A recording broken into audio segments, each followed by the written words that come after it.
So, hello everyone, myself Daksh and I welcome you all to this amazing channel of Gaurav Roy. तो आज की session में हम discuss करने वाले जेई मेन 2025 जनवरी अटेम्प्ट के question of our entire block chemistry that consist of two chapters. First is D and F block and second is P block. तो आइए without wasting any more time let us start with our first question. So our question is from 22nd Jan shift 1. So lanthanide ions with 4f configuration are. तो हमें यहाँ काफ़ी सारे lanthanoid दिए गए और हमें देखना है इसमें से किन किन का कॉन्फ़िगरेशन हमें 4f7 देखने को मिलता है. तो आइए हम एक-एक करके इन सबका पहले नॉर्मल कॉन्फ़िगरेशन लिख लेते हैं in that neutral state.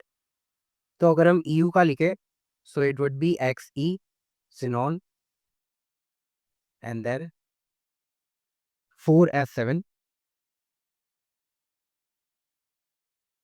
5d0 6s2 और उसके बाद हम लिखते हैं GD का.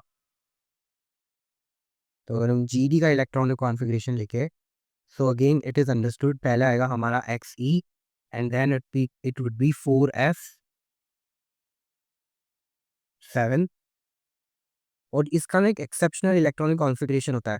तो इस वजह से इसमें 5d1 प्रेजेंट होता है इंस्टेड ऑफ 5d0 एंड यहाँ पे आ जाएगा 6s2. ऑलराइट, फिर हम लिखते हैं next electronic configuration of Tb. तो इसमें भी अंडरस्टूड है पहले हमारा ज़ीनॉन आया होगा, देन उसके बाद आता है हमारे पास 4f9 5d0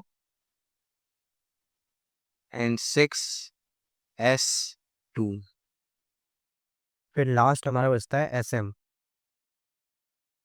तो ये सारे इलेक्ट्रॉनिक कॉन्फ़िगरेशंस आपको याद होने चाहिए. अगर आपने नहीं याद करे तो प्लीज़ कर लीजिए, क्योंकि डी एंड एफ ब्लॉक में जो है लैंथेनॉइड्स के और एक्टिनॉइड्स के इलेक्ट्रॉनिक कॉन्फ़िगरेशन पे ही काफ़ी बार क्वेश्चन पूछा जाता है. बाकी टॉपिक्स इतने ज़्यादा पूछे नहीं जाते इन इस पर्टिकुलर सब टॉपिक से, बट इसके इलेक्ट्रॉनिक कॉन्फ़िगरेशन काफ़ी ज़्यादा इंपॉर्टेंट है. तो प्लीज़ इनको आप अच्छे से याद कर लीजिएगा and it would B 6s2. आइए अब हम एक-एक करके इन आयंस को इवैल्यूएट करते हैं कि इनका इलेक्ट्रॉनिक कॉन्फ़िगरेशन क्या होगा. तो अगर हम EU2+ की बात करें तो देखिए 2+ में ये 6s2 के 2 इलेक्ट्रॉन चले जाएँगे, तो इसमें हमारे पास एंड में जो आउटर मोस्ट शेल है उसमें सिर्फ 5f7 बचेगा. तो एक हमारा ए हो जाता है. फिर हम GD3+ की बात करें तो देखिए इधर भी 5d1 का ये 1 इलेक्ट्रॉन चला जाएगा और 6s2 के 2 इलेक्ट्रॉन चले जाएँगे. तो यहाँ भी हमारे पास जो है 4f7 ही बचेगा in our outer most shell. फिर हम EU3+ की बात करें तो देखिए 2 इलेक्ट्रॉन ये चले जाएँगे और देन 4f7 में से भी 1 इलेक्ट्रॉन जाएगा, तब EU3+ हमारे पास फॉर्म हो रहा होगा. तो इस वजह से इसका electronic configuration of outer most shell हमारे पास रहेगा 4f6. फिर हम TB3+ की बात करें तो देखिए 2 इलेक्ट्रॉन ये चले जाएँगे और 1 इलेक्ट्रॉन 4f9 में से चला जाएगा. तो हमारे पास बचेगा क्या 4f8. क्या बचेगा हमारे पास 4f8. फिर हम Sm2+ की बात करें तो देखिए Sm2+ में भी 6 S से 2 इलेक्ट्रॉन्स हमारे पास जाते हुए दिख रहे होंगे और फिर हमारे पास पीछे बचेगा क्या 4f6. क्या बचेगा हमारे पास 4f6. तो देखिए हमारे पास सिर्फ ऐसे 2 आयन्स आ रहे हैं जिनका इलेक्ट्रॉनिक कॉन्फ़िगरेशन हमें 4f7 देखने को मिल रहा होगा ए एंड बी में. तो ये है हमारे ऑप्शन नंबर 3 में. So this would be our correct answer. Now moving on to next question. So next question is from 22nd Jan shift 2. So question says niobium and ruthenium have x and y number of electrons in their respective 4d orbitals. The value of x plus y is. तो देखिए niobium के 4d में हमारे पास कितने electrons होते हैं 4 electrons होते हैं और जो हमारा रुथेनियम है उसके आउट 4d ऑर्बिटल में हमें 7 इलेक्ट्रॉन्स देखने को मिलते हैं. तो अगर हम इन दोनों का एडिशन करेंगे तो हमें टोटल आंसर क्या निकल के आ रहा होगा 11. So 11 would be our correct answer. Now moving on to next question. So next question is from 23rd Jan shift 1. The correct set of aqueous ions with same color from the following is. तो हमें अब काफ़ी सारे ions दिए गए. अगर आपने NCERT D and F block की अच्छे से एक बार रीड करे होगे तो आपको ध्यान होगी कि एक हमें टेबल गिवन है NCERT के अंदर जिसमें काफ़ी सारे आयंस और उनके कलर्स लिखे हुए उनके सामने कुछ इस तरह से.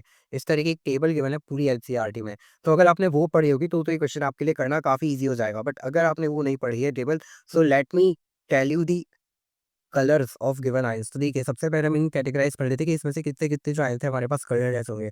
तो ध्यान रखिएगा हमारे पास जितने भी ऐसे आयंस होते हैं जिनका कॉन्फ़िगरेशन या तो फुल्ली फ़िल्ड होता है या हाफ़ फ़िल्ड होता है, तो वो मोस्टली क्या करते हैं ना, कलर शो नहीं करते। कलर क्यों नहीं शो करते? क्योंकि उनके अंदर जो है इलेक्ट्रॉन स्टेबल हो जाते हैं। उनका जो इलेक्ट्रॉनिक कॉन्फ़िगरेशन होता है, काफ़ी स्टेबल हो जाता है। तो इसलिए वो कोई कलर शो नहीं करते मोस्ट ऑफ द केसेस में। तो ये हमारे जितने भी 3 आयन्स हैं, कौन से? Zn2+, Ti4+ एंड Sc3+, ये कौन से हैं? कलरलेस आयन्स हैं हमारे। ये है हमारी कलरलेस। फिर उसके बाद अगर हम देखें तो V2+, जो हमारा वेनेडियम 2+ होता है, V2+, Cr3+, Cr3+ and Mn3+। ये तीनों ही जो है हमारे आयन्स कौन से कलर के होते हैं? वायलेट कलर के। कलर्स बहुत इंपॉर्टेंट है, तो अगर आपने अभी भी डी एंड एफ ब्लॉक की एनसीईआरटी नहीं पढ़ी है, तो प्लीज़ वो एनसीईआरटी के अंदर ये टेबल तो काफ़ी अच्छे से देख के जाइएगा। क्योंकि होता क्या है ना, ये टेबल से आजकल हर साल 1 से 2 क्वेश्चन आ रहे हैं, और वो काफ़ी ईज़ी होता है अगर आपके सिर्फ टेबल पढ़ी हुई हो। अब देखिए, जैसे मेरे पास जो V3+ है, वेनेडियम 3+, इसका कलर हमें देखने को मिलता है ग्रीन। क्या देखने को मिलता है? ग्रीन। और उसके बाद मेरे पास जो Fe3+ है, Fe2+ तो हमें ग्रीन कलर शो करता है, बट Fe3+ जो है हमें येलो कलर शो करता है। तो ये भी इंपॉर्टेंट है, ये याद रखिएगा। आपके सॉल्ट एनालिसिस वाले क्वेश्चंस में भी ये काफ़ी काम आ सकते हैं कलर्स। तो प्लीज़ इनको काफ़ी अच्छे से आप याद रखिएगा। तो ये हमारे पास आ जाता है येलो, और उसके बाद हमारे पास बचता है Cr2+। Cr2+ और कौन सा आयन बचा हमारे पास यहाँ पे? V4+। जी हाँ, V4+। तो ये दोनों ही जो आयन्स है, ये हमें कौन सा कलर शो करते हैं? Blue colour. ये दोनों ही हमें कलर शो करते हैं ब्लू कलर। और उसके बाद सबसे लास्ट में हमारे पास बचता है Mn2+। अब Mn2+ का तो आपने ऑक्साइड भी सुना होगा, MnO, जो ऑक्साइड होता है वो कौन से कलर का होता है? पिंक कलर का। तो इस वजह से जो हमारा Mn2+ है ना, उसका कलर कौन सा होता है? पिंक। इसलिए इसके ऑक्साइड का कलर भी कौन सा होता है? पिंक। तो देखिए, अब हमारे पास सिर्फ ऐसा एक ही ऑप्शन है, ऑप्शन नंबर 2, जिसमें V2+, Cr3+ और Mn3+ तीनों ही एक ही कलर रिप्रेजेंट है, which are of violet colour. So this would be our correct answer. Now moving on to next question. So next question is from 23rd Jan shift 2. So consider the following reaction. K2Cr2O7 की हम reaction करा रहे हैं KOH, और इससे हमें water निकल जा रहा है। तो यहाँ जो है हमें निकल के बन के मिल रहा होता है कि K2Cr O4 बनता हुआ दिख रहा होता है। और उसके बाद जब हम फर्दर इसकी रिएक्शन करा रहे थे सल्फ्यूरिक एसिड के साथ, तो हमें मिल रहा होता है K2SO4 तो मिलता ही है, और उसके साथ हमें मिलता है K2Cr2O7 अगेन। देखिए, हमें यहाँ वापस से जो है हमारा पोटेशियम डाइक्रोमेट बनते हुए मिल रहा होता है इस वाली रिएक्शन में, K2Cr2O7। तो अब हमारे पास या ए और डी क्या हो गए? K2Cr O4 and K2Cr2O7, which is in our option number 3। Now moving on to next question. So next question is match the list. तो अगेन हमारे पास ये जो है एलॉयज का बेसिकली एक क्वेश्चन आया है। तो आप हमेशा याद रखिएगा, ब्रास और जो ब्रॉन्ज होते हैं ये हमारे पास कॉपर के एलॉयज होते हैं, बस इसमें बाकी का जो मेटल है वो डिफरेंट होता है। जैसे ब्रॉन्ज जो है वो कॉपर और टिन का हमारे पास एलॉय देखने को मिलता है, और जो ब्रास है वो हमारे पास कॉपर और जिंक का हमें एलॉय देखने को मिलता है। और यूके सिल्वर कॉइन, ये बहुत इंपॉर्टेंट है, ये भी हमें कॉपर का ही एलॉय देखने को मिलता है, बट ये कॉपर एंड निकल का एलॉय होता है। और लास्ट में हमारे पास बचा स्टेनलेस स्टील, जिसमें होता है ferrous, chromium, nickel and carbon. Okay, so ये ब्रॉन्ज, ब्रास और यूके सिल्वर कॉइन, ये बहुत इंपॉर्टेंट कॉपर के ही एलॉयज है, तो इनको आप ध्यान रखिएगा। तो अब हम देख लेते हैं हमारा करेक्ट ऑप्शन कौन सा है। जैसे ब्रॉन्ज है हमसे फोर्थ से मैच, सो ये हो गया ए और फर्स्ट और सेकंड ऑप्शन में। फिर ब्रास जो है वो कॉपर एंड जिंक थर्ड, तो ये हमारा सेकंड ऑप्शन करेक्ट आंसर हो जाएगा। ए का फोर्थ, बी का थर्ड, सी का वन। देखिए, यूके सिल्वर कॉइन का वन है, कॉपर एंड निकल, और डी का two. Second would be our correct answer.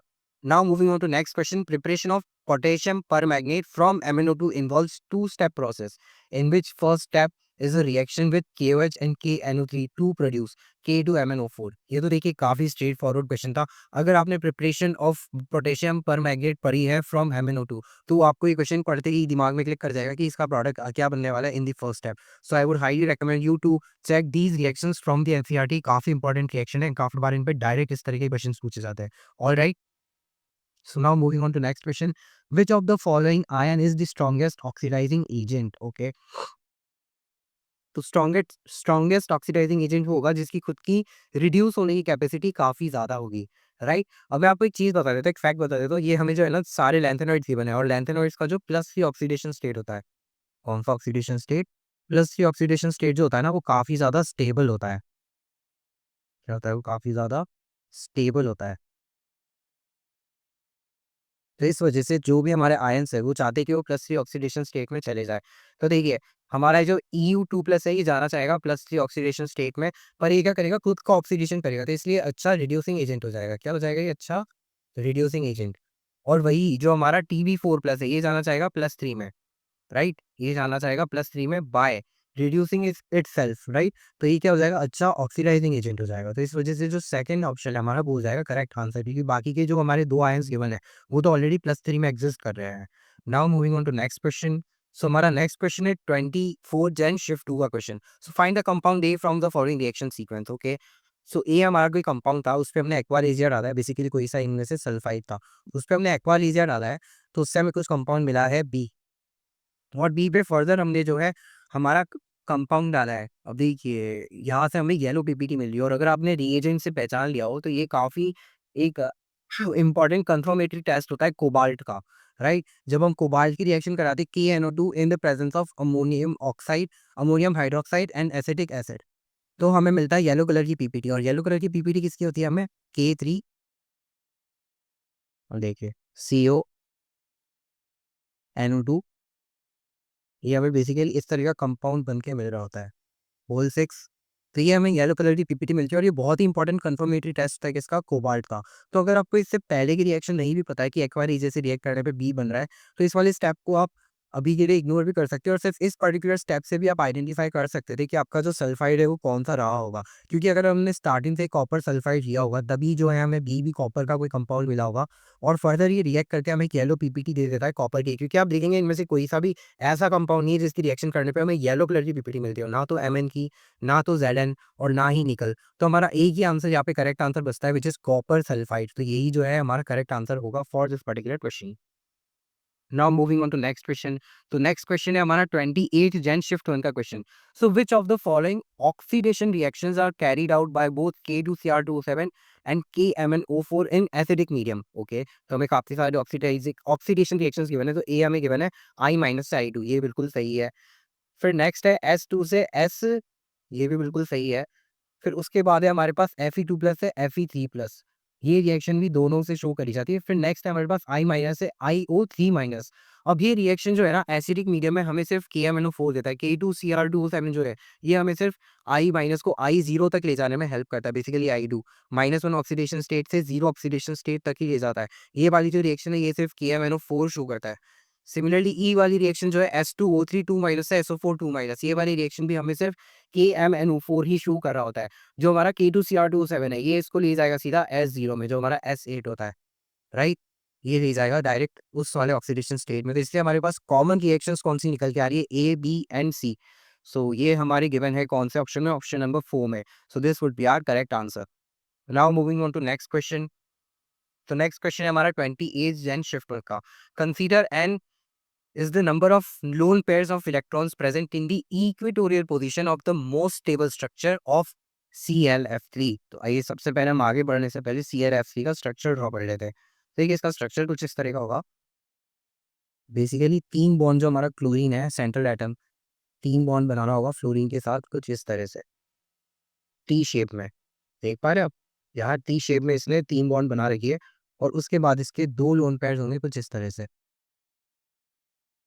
जो दोनों ही जो लोन पेयर्स है, ये दोनों ही किस पे इक्वेटोरियल पोजीशन पे एग्जिस्ट कर रहे हैं। ओके, तो हमारे पास एन की वैल्यू कितनी निकल के आ रही है इस पर्टिकुलर स्ट्रक्चर से? 2। Now the ions from the following with N number of unpaired electrons, यानी कि 2 अनपेयर्ड इलेक्ट्रॉन्स जिन जिन आयंस में है आर, तो हमें बताना है कि इनमें से कितने ऐसे इलेक्ट्रॉन्स आयंस है जिनमें 2 अनपेयर्ड इलेक्ट्रॉन्स हैं। तो देखिए V3+ जो है हमारा, इसके अंदर हमें देखने को मिलते हैं कितने अनपेयर्ड इलेक्ट्रॉन्स? 2। Ti3+ में हमें कितने अनपेयर्ड इलेक्ट्रॉन्स देखने को मिलेंगे? 0। CO2+, इसका हमारे पास एटॉमिक नंबर होता है 29, तो 2। तो इसमें हमारे पास अनपेयर्ड इलेक्ट्रॉन्स कितने देखने को मिलेंगे? सिर्फ 1। और Ni2+ में हमें अगेन 2 अनपेयर्ड इलेक्ट्रॉन देखने को मिल रहे होंगे और सिमिलरली Ti2+ में भी हमें 2 अनपेयर्ड इलेक्ट्रॉन देखने को मिल रहे होंगे। तो हमारे करेक्ट आंसर्स कौन से हो जाते हैं? A, then D and lastly E.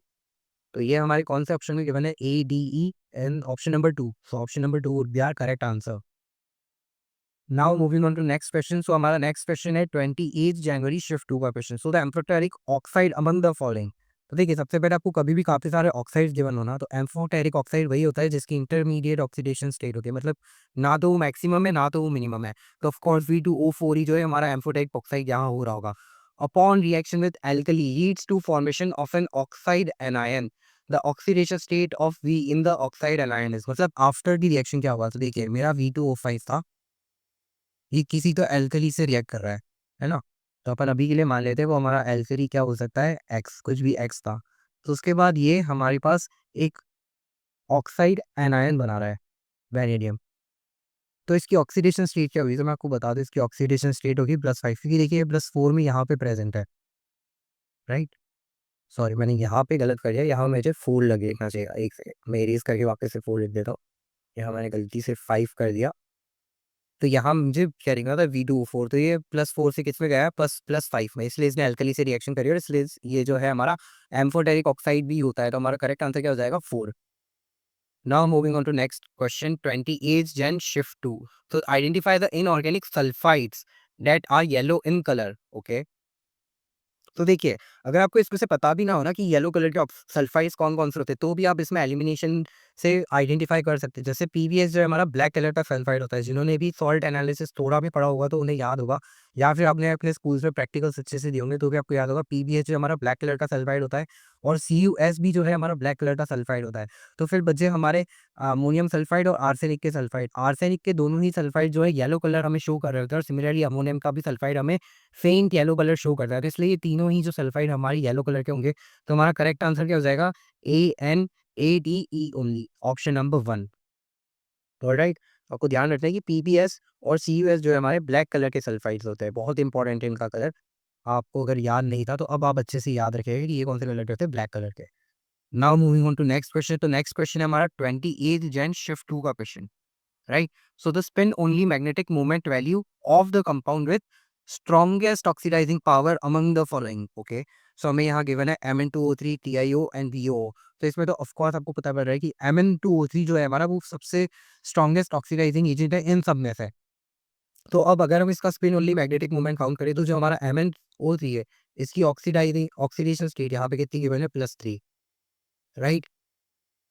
तो इसके अंदर अनपेयर्ड इलेक्ट्रॉन कितने बचेंगे, बेसिकली जो हमारी एन की वैल्यू है वो कितनी आ रही होगी, 4। सिंस इसका जो Z होता है वो कितना होता है, 25। तो इसके 3D ऑर्बिटल में हमारे पास 5 इलेक्ट्रॉन देखने को मिल रहे होते हैं। कितने इलेक्ट्रॉन, 5 इलेक्ट्रॉन।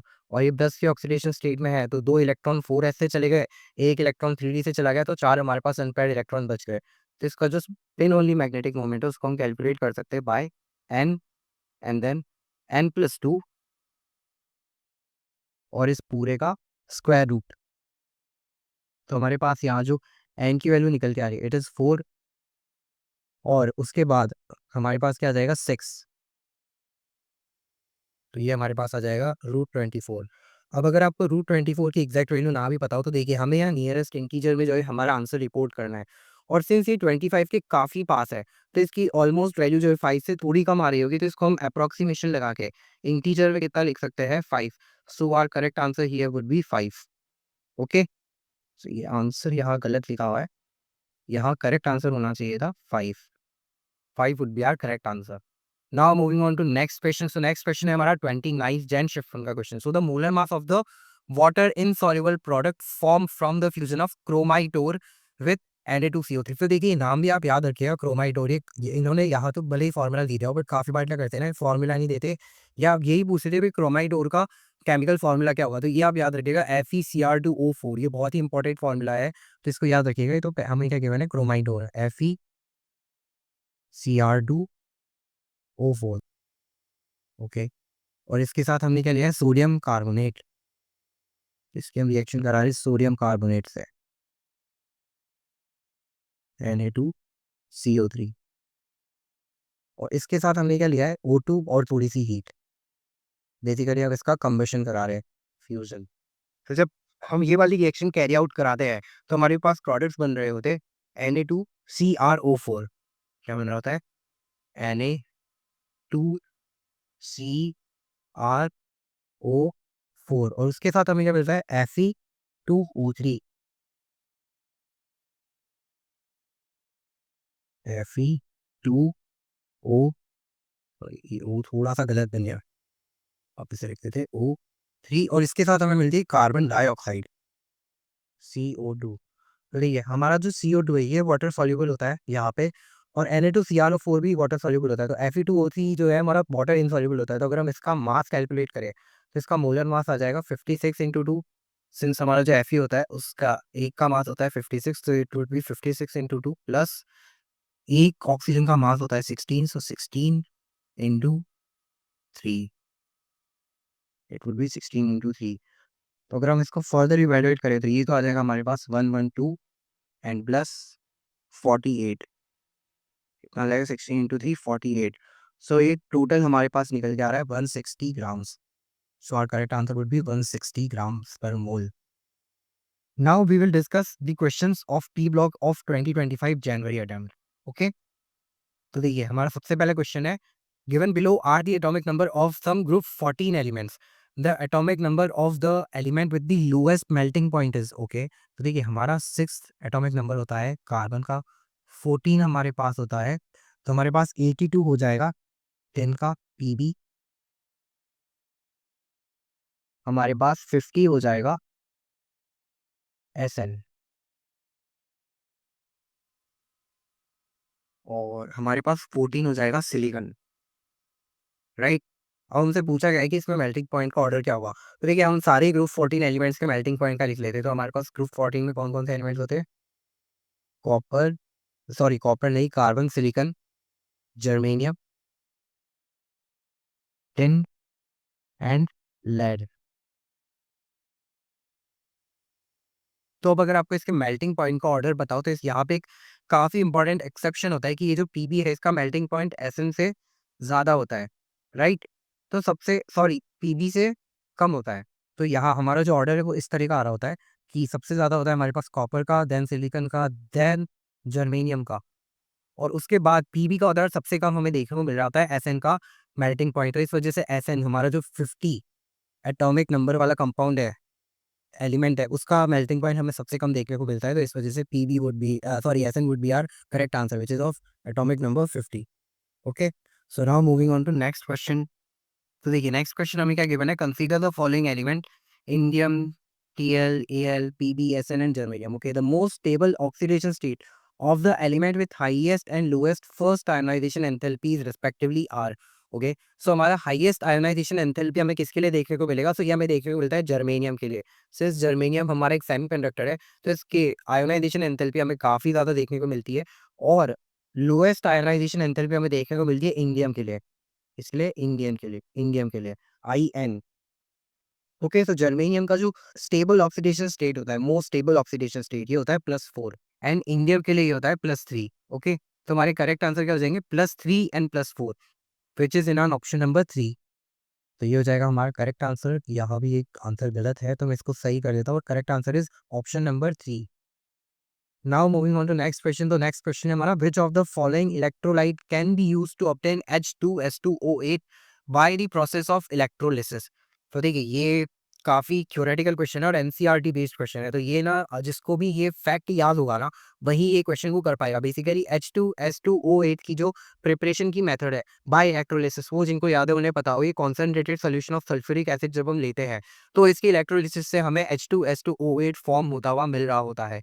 तो ये आपको ध्यान ही रखना पड़ेगा। ये एक प्रिपरेशन मेथड है H2S2O8 की, जिसमें हम कॉन्सेंट्रेटेड सोल्यूशन लेते हैं सल्फ्यूरिक एसिड को और इसकी इलेक्ट्रोलिसिस से जो है हमें हमारा ये वाला कंपाउंड ऑब्टेन हो रहा होता है। तो नेक्स्ट क्वेश्चन पे आ जाते हैं हम। Next question is the maximum covalency of a non metallic group 15 element. तो ग्रुप 15 का एक नॉन मेटालिक एलिमेंट है जिसकी मैक्सिमम कोवैलेंसी हमसे पूछी जा रही है विथ वीकेस्ट ई बॉन्ड। तो देखिए ऐसे तो हमारे पास दो ही यहाँ पे नॉन मेटालिक कंपाउंड है जो दिमाग में आते हैं, first is an and second is PP, phosphorus phosphorus. अब इसमें देखिए अगर हम बॉन्ड स्ट्रेंथ की बात करें तो बॉन्ड स्ट्रेंथ हमारे पीपी बॉन्ड की ज्यादा होती है देन अगर मैं बॉन्ड एनर्जी या बॉन्ड स्ट्रेंथ, दोनों को रिलेटेड टर्म्स है तो दोनों के से आप कुछ भी कंसीडर कर सकते हैं। तो अगर हम बॉन्ड एनर्जी की बात करते हैं तो मेरे पास फॉस्फोरस बॉन्ड्स की बॉन्ड एनर्जी ज़्यादा निकल के आती है in comparison with NN. Why? Because एक तो इसका साइज़ जो है, एक हमारे नाइट्रोजन का साइज़ जो है, वो काफ़ी छोटा होता है और सेकेंडली इसके पास लोन पेयर रिपल्शन जो है, वो काफ़ी हो जाता है due to its small size. Lone pair repulsion काफ़ी ज़्यादा देखने को मिलता है, तो इस वजह से इसकी बॉन्ड थोड़ी-सी वीक होती है, तो इसलिए वीकेस्ट एनएन बॉन्ड हमें देखने को मिलती है। और हमसे पूछा क्या गया है, तो मैक्सिमम कोवैलेंसी तो मैक्सिमम 4 बॉन्ड्स बना सकता है, राइट? क्योंकि कभी पेंटावैलेंट नहीं हो सकता है, बट मैक्सिमम ये 4 तक एक्सपेंड कर सकता है अपनी कोवैलेंसी को, तो इसलिए इसका करेक्ट आंसर क्या हो जाएगा? 4, which is in on option number 1. Now moving on to next question. The incorrect statement among the following is options. Okay.